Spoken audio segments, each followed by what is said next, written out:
Je dis bonjour à tout le monde.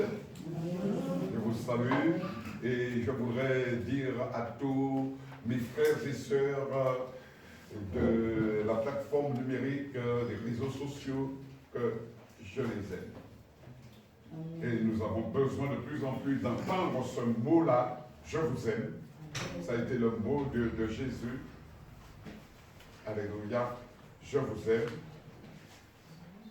Et avec cet amour de Dieu, Dieu qui a offert sa vie pour nous montrer vraiment la profondeur de son amour, nous sommes sauvés et le diable ne peut rien contre nous. Donc le titre de mon message ce matin, c'est « Je ne veux pas de travail inachevé ». J'ai combattu le Seigneur pour ne pas apporter ce message, mais c'est lui qui est gagnant, parce que j'avoue que j'avais déjà préparé autre chose, mais au dernier moment, je constate que je l'ai laissé à la maison et je me suis retrouvé avec le message qu'il voulait que je porte ce matin. Il faut savoir quelque chose, chers bien-aimés, que de plus en plus, nous ne pouvons pas faire ce que nous voulons, nous ne pouvons pas dire ce que nous voulons, nous ne pouvons pas, etc. Tout déjà planifié pour nous. Et je dis simplement à tous ceux qui passent des épreuves, courage, parce que le Seigneur dit, c'est moi qui le permets. Il n'y a rien qui se fait par hasard, c'est moi qui le permets. Parce que nous avons besoin aujourd'hui de savoir qui nous sommes. Parce que bien souvent, mes bien-aimés, nous ne savons pas qui nous sommes. Amen. Amen. Donc, que veut nous enseigner le Seigneur ce matin? Il veut nous montrer simplement, il veut nous apprendre à persévérer, quel que soit ce qui se passe. Il y aura des épreuves, il y aura des tribulations, il y aura des combats. Alléluia, on va se lever, le diable va se lever contre nous. Mais il veut nous dire ce matin, quand je t'ai dit de commencer un travail, va jusqu'au bout. C'est ce que je veux développer. Donc, une valeur spirituelle importante pour l'Église, c'est la pratique de la persévérance et de la constance. De la constance. Qu'est-ce que ça veut dire la constance? C'est le caractère de quelqu'un qui reste identique et qui ne varie pas. Amen. On a pris des décisions. Prenons le cas par exemple de Daniel 1, 8.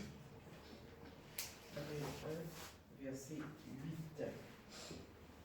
Daniel résolut de ne pas se souiller par les mets du roi et par le vin dont le roi buvait. Et pria le chef des eunuques de ne pas l'obliger à se souiller. Amen. Amen. Donc, Daniel, un jeune homme, il a pris la décision, la résolution, parce qu'il était vraiment, je dirais, il avait le caractère de Dieu, il était de la famille royale. Il n'était pas de ce peuple-là. Il a pris cette décision et il l'a tenue jusqu'au bout.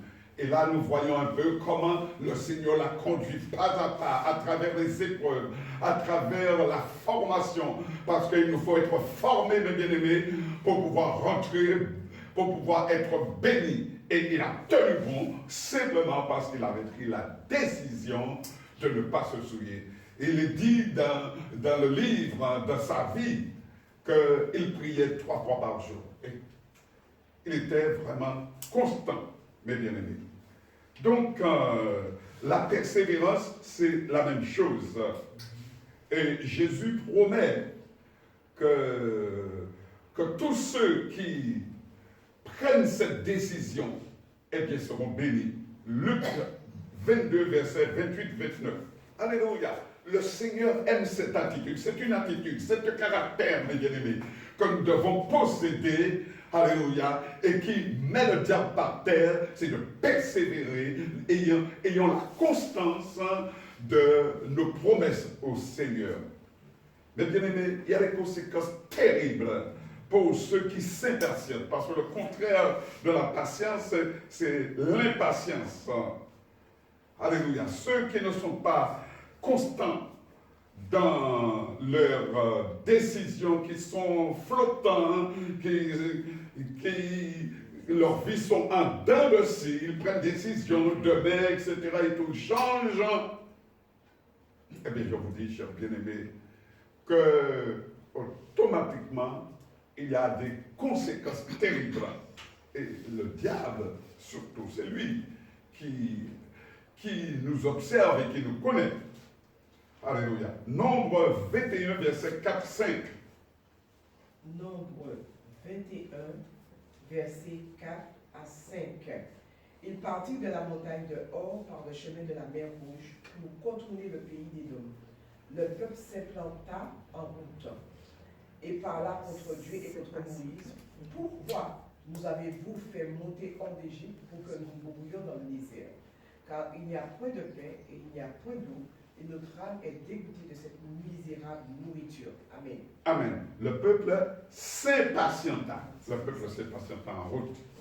Et vous allez voir, mes bien-aimés, automatiquement, lorsqu'on s'impatiente, lorsqu'on ne fait pas le travail que le Seigneur nous demande, on se pose des questions, etc. et tout, automatiquement, mes bien-aimés, nous sortons du plan de Dieu. Et après, verset 6, qu'est-ce que ça dit? Nombre 21, verset 6. Contre le peuple des serpents brûlants. Ils mordirent le peuple et il mourut beaucoup de gens en Israël. Amen. Alléluia. Chers bien-aimés, oh, alléluia. Lorsque parce que nous sommes des humains, des fois nous brouchons d'une manière ou d'une autre. L'importance, c'est de demander pardon, de s'humilier, de descendre, de reconnaître. David a dit, avant d'être humilié, je m'égarais. Et bien souvent, nous nous égarons. Alléluia. Chers bien-aimés, Dieu fait la promesse de réaliser tous les rêves qu'il met dans notre cœur. Parce que lorsque nous sommes dans un profond sommeil, Job 33, 14. Job 33, verset 14. Dieu Dieu parle. parle cependant tantôt d'une manière, tantôt d'une autre, et l'on n'y prend point garde. Amen. Continue. Il parle par des songes, par des visions nocturnes, quand les hommes sont livrés à un profond sommeil. Merci. Amen. Ok. Quand les hommes sont livrés à un profond sommeil, Dieu les visite et Dieu leur parle. Amen. Et des fois, c'est tel parce que Dieu veut nous bénir. Et la bénédiction est tellement grande, chers bien-aimés, que nous oublions les promesses de Dieu. Mais regardez ce qui s'est passé avec Abraham. Genèse 28, verset 15. Genèse 28, verset 15. Voici, je suis avec toi et je te garderai partout où tu iras. Et je te ramènerai dans ce pays, car je ne t'abandonnerai point, que je n'ai exécuté ce que je te dis. Amen. Amen. Il parlait à Jacob. Et c'est Jacob. Alors, chers bien-aimés, Dieu n'a pas changé.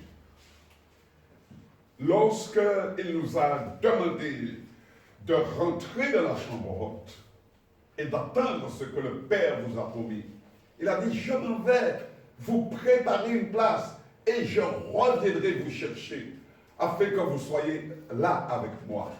Et il disait dans Matthieu 28, verset, je crois, 20.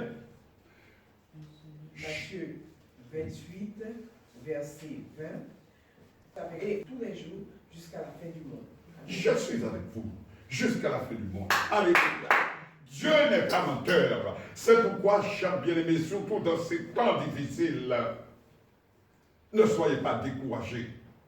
Allez jusqu'au bout de ce que Dieu vous a donné.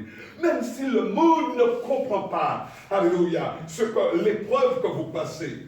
Mais ne sortez pas du plan de Dieu. Ne sortez pas du plan de Dieu. Alléluia. Lorsque Dieu met un projet dans notre cœur, mes bien-aimés, il faut aller jusqu'au bout. Il faut croire. Alléluia. Peut-être aviez-vous le désir de vous marier. Mais les années sont passées et vous dites, après tout, cela n'est pas pour moi.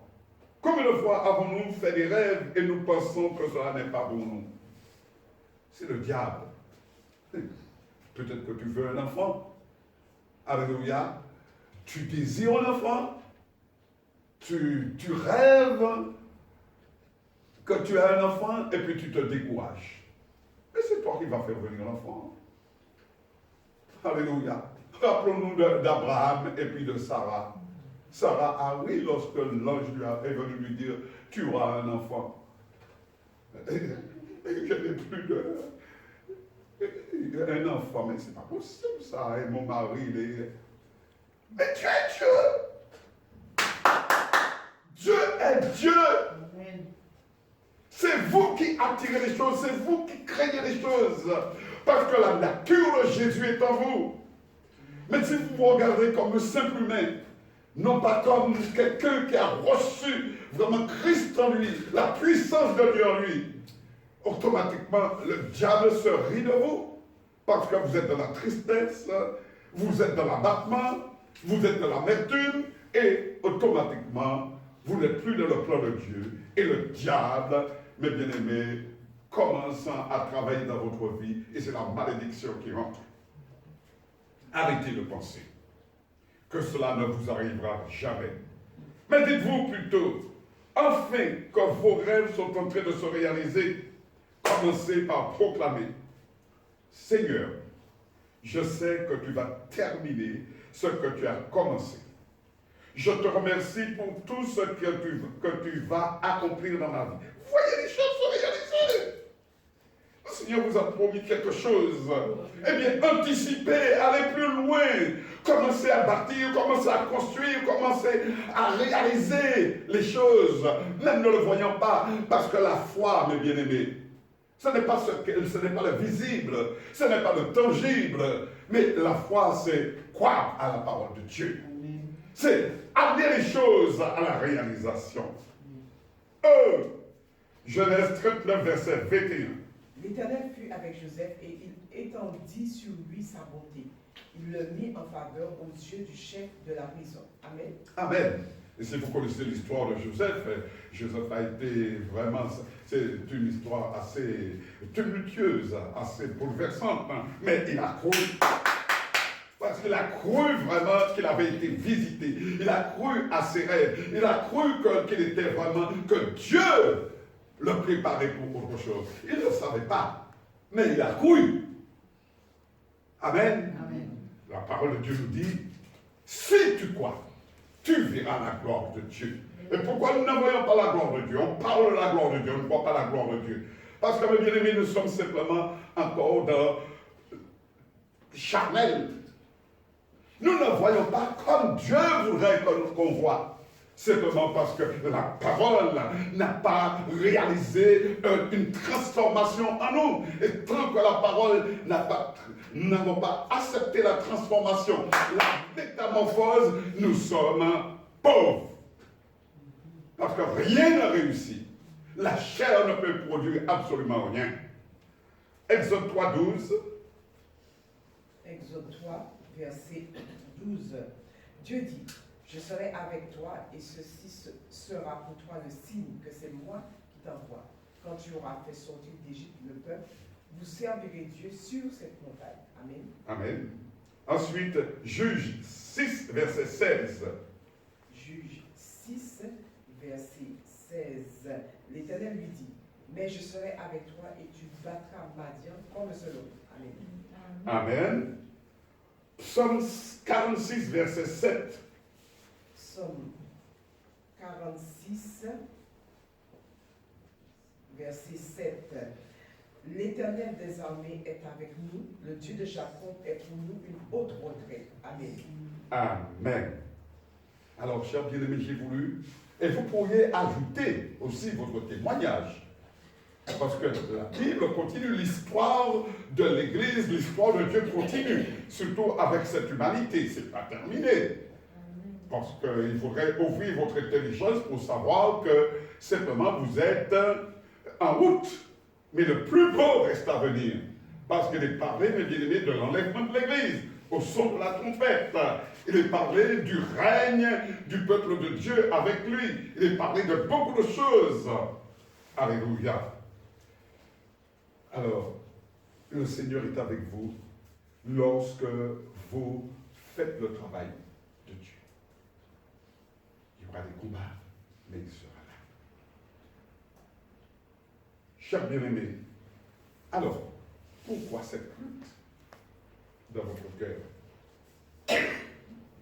Pourquoi le découragement? Pourquoi l'abattement? Pourquoi, mes bien-aimés, tous ces reproches que l'on fait à Dieu? Pourquoi sortons-nous du plan de l'amour? Pourquoi? Simplement, chers bien-aimés, parce que nous n'avons pas donné notre cœur au Seigneur. Parce que le Seigneur dit, pourquoi refusez-vous d'obéir à mes commandements? Le Seigneur parlait à une église. Ô Galates, qui vous a séduit pour que vous soyez dans cet état-là, dans cette attitude-là? Alléluia. Le Seigneur a beaucoup de reproches à nous faire simplement parce que nous avons commencé très bien et puis à un moment nous baissons le bras et nous faisons même l'esprit de Damas est entré à l'église. L'esprit de fuite, l'esprit de lâcheté, l'esprit de retour au monde. Et c'est pire qu'une épidémie, chers bien-aimés. Parce que nous allons mourir, mais nous allons perdre aussi notre salut. Amen. Alléluia. Vous avez si bien commencé. Qu'est-ce qui vous a séduit pour que vous ayez enlevé votre épée du combat? Excusez-moi. Je vais vous dire la vérité. Quand vous soyez sous la terre, sous la mer, dans l'espace spirituel, c'est le combat. C'est le combat. C'est le combat, chers bien-aimés. Il n'y a pas de trêve. Plus nous allons grandir spirituellement, plus le combat sera chaud. Mais je peux vous dire une chose, chers bien-aimés. Vous allez là où vous allez, là où le Seigneur vous conduit, vous avez la victoire. Amen. Vous avez la victoire. Vous serez victorieux.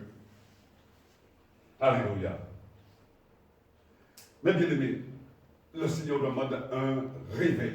Le réveil, c'est-à-dire que toute notre nature reçoive cette force de vie pour que nous puissions vraiment, je dirais, agir différemment et surtout aller jusqu'au bout de ce que nous avons entrepris, de la promesse de Dieu. Ils l'ont abandonné, ils ont détourné le regard du tabernacle de l'Éternel et lui ont tourné le dos. Ils ont même fermé les portes du portique et éteint les lampes, et ils n'ont offert au Dieu d'Israël ni parfum, ni holocauste dans le sanctuaire. Amen. Amen. Voilà un peu ce que fait la négligence, mes bien-aimés. Lorsqu'on n'est pas sincère avec Dieu, eh bien, je dirais, l'œuvre de Dieu tombe en décadence. Si vous désirez la bénédiction, si vous désirez la réussite dans tous vos projets, apprenez à obéir. Le manque d'obéissance a déclenché des problèmes terribles dans la vie de David.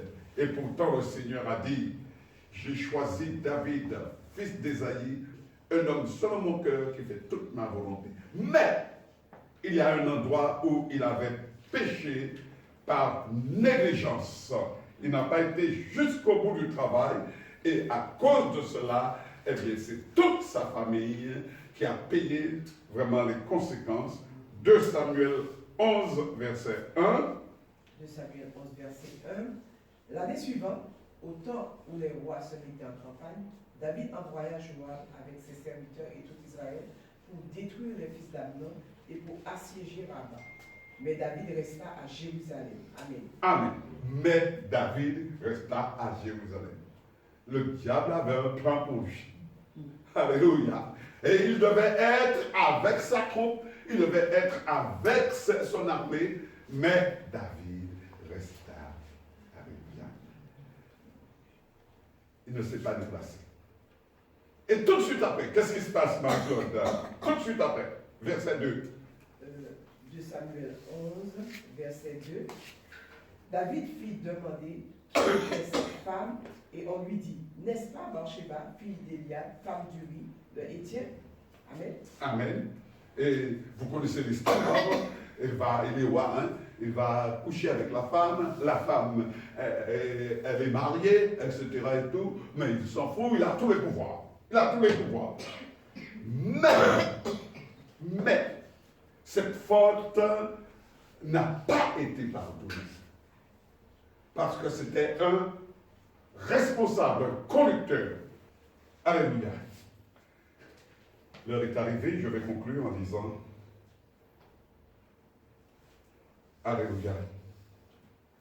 Êtes-vous prêts à suivre Jésus qui vous donnera les consignes à suivre, les consignes à continuer? Bâtissez un hôtel personnel pour servir chaque jour le Tout-Puissant. Aujourd'hui, plus que jamais, le Seigneur nous demande de bâtir un hôtel. De bâtir un hôtel, c'est-à-dire un lieu à part où personne ne doit se trouver. C'est vous avec le Seigneur. Parlez à Dieu, parlez à Dieu, parlez à Dieu. Exode 25, verset 8. Exode 25, verset 8. Ils me feront un sanctuaire et j'habiterai au milieu d'eux. Amen. Amen. Tous les hommes de Dieu qui ont réussi, ils ont eu une vie à part pour le Seigneur.